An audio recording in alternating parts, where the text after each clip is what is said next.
In the heart of the 15th century, amidst the stunning landscapes of Bohemia, a man named Jan Hus emerged. Born in the town of Husinec, Hus was a theologian, philosopher, and religious reformer whose teachings would spark a flame that would illuminate the darkness of the Church's corruption. Hus studied at the Charles University in Prague, where he was captivated by the teachings of John Wycliffe, an English theologian who advocated for a return to the Bible's original teachings. Inspired, Hus began to preach his own sermons, drawing large crowds who were eager for change.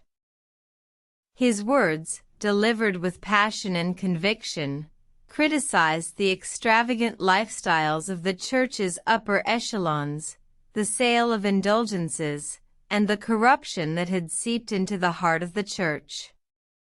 Despite the growing popularity of his sermons, the Church saw Hus as a threat.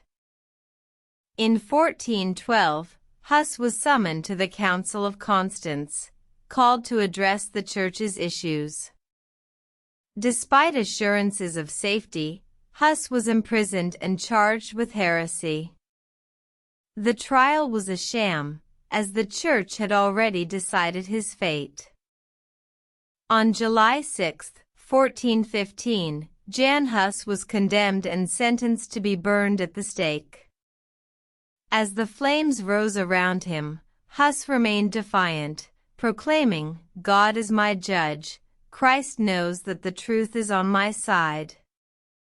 His final words echoed through the crowd, inspiring many to follow in his footsteps.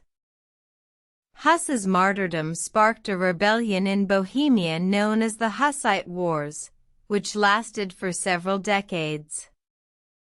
The Hussites, followers of Hus's teachings, fought against the Church's forces for religious freedom.